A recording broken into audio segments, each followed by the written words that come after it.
कहा जाता है कि यूं तो समुद्र शांत ही रहता है, बस उसकी लहरें हवा के रुख की तरफ बहती रहती हैं। लेकिन ये भी सब जानते हैं कि जब समुद्र में ज्वार उठता है तो फिर तस्वीर कुछ अलग ही होती है। हालांकि इस बार दोष समुद्र का नहीं, बस उसके पानी को तो गुनाह का जरिया बनाया गया था कुछ रईस जादों की वजह से। नमस्कार, मैं हूं आपके साथ प्रदीप आजाद और आज बात होगी समुद्र के पानी में गुनाह, जहां की जा रही थी नशे की पार्टी।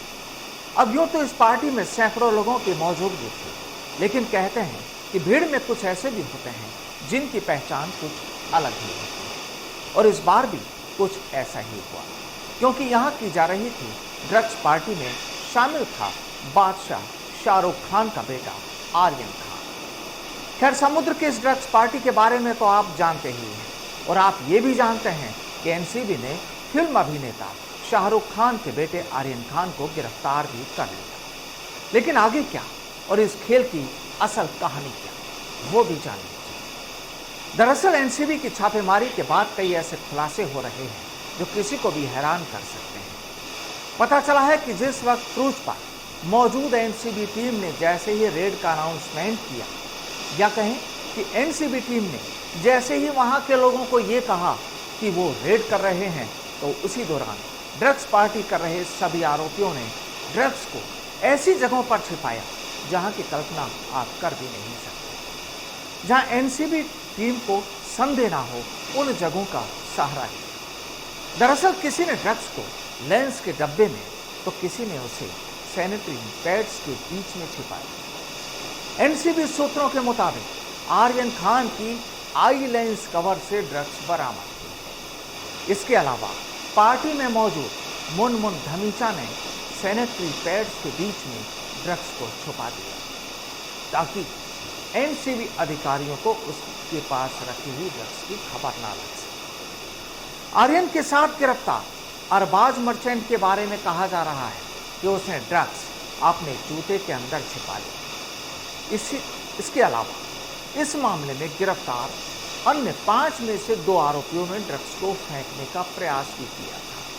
यानी उनकी कोशिश थी कि जो ड्रग्स उनके पास है उसे समुद्र के पानी के हवाले कर दिया जाए, लेकिन ऐसा नहीं हो सका, क्योंकि एनसीबी की 22 सदस्यों की टीम ने बड़ी फुर्ती से उन्हें सही वक्त पर पकड़ लिया। एक नया खुलासा ये हुआ कि आरोपियों ने जानबूझकर इस क्रूज को अपनी पार्टी के लिए चुना था। असल में यह शिप मुंबई से गोवा जाने के दौरान कुछ वक्त के लिए इंटरनेशनल वाटर में भी ट्रेवल करता है। आरोपियों का मानना था कि अगर ये ड्रग्स करते हुए इंटरनेशनल वाटर में पकड़े भी जाते तो भारतीय कानून इन पर लागू नहीं होगा और वो आसानी से बच गए। हालांकि वानखेड़े और उनकी टीम को इसकी भनक पहले से है। वानखेड़े एनसीबी की वो अधिकारी जिनकी लीडरशिप में उस पूरी कार्रवाई को अंजाम दिया, और इसीलिए वे यात्री बनकर इस शिप पर, यानी कहें इस क्रूज पर, इस जहाज पर सवार थे। पता चला है कि यह शिप मुंबई से 2 अक्टूबर को करीब 2 बजे निकलना था और गोवा जाए बिना समुद्र में ही सफर के बीच इसे 3 अक्टूबर को वापस मुंबई लौटना था। लेकिन इसी बीच एनसीबी के जोनल डायरेक्टर समीर वानखेड़े को इसकी जानकारी मिल गई। उन्हें टिप मिल चुकी थी कि कहीं कुछ गलत हो रहा है। समीर वानखेड़े ने जब चेक किया तो पता चला कि इस क्रूज शिप के ऑनलाइन सभी टिकट लगभग बुक हो चुके थे। यानी यहाँ पर क्रूज में जो लोग मौजूद थे उन सभी ने अपने टिकट ऑनलाइन बुक कराए थे, लेकिन यहाँ पर कुछ सीटें खाली। एनसीबी टीम ने जितने भी इस क्रूज में, इस शिप में सीटें खाली थी, वो बुक करा ली और वहाँ पहुँच गए। जैसे ये क्रूज सफर शुरू हुआ, यानी इस क्रूज शिप का सफर शुरू हुआ, आरोपियों ने अपनी पार्टी शुरुआत कर दी, क्योंकि बीच समुद्र में थे। एनसीबी की टीम ने पहले हिडन कैमरे से इनके पिक्चर्स बनाए, वीडियोस तैयार किए ताकि उनके पास प्रूफ रहे, और फिर रेड का ऐलान कर दिया। यानी बीच समुद्र में एनसीबी टीम ने इस रेड का ऐलान किया कि समझ जाइए, रेड शुरू हो चुकी है। अब आपको ये तो पता ही होगा कि जिस क्रूज पर ड्रग्स पार्टी हो रही थी उसमें एंट्री फीस करीब 60,000 रुपए से लेकर 5 लाख रुपए तक रखी गई।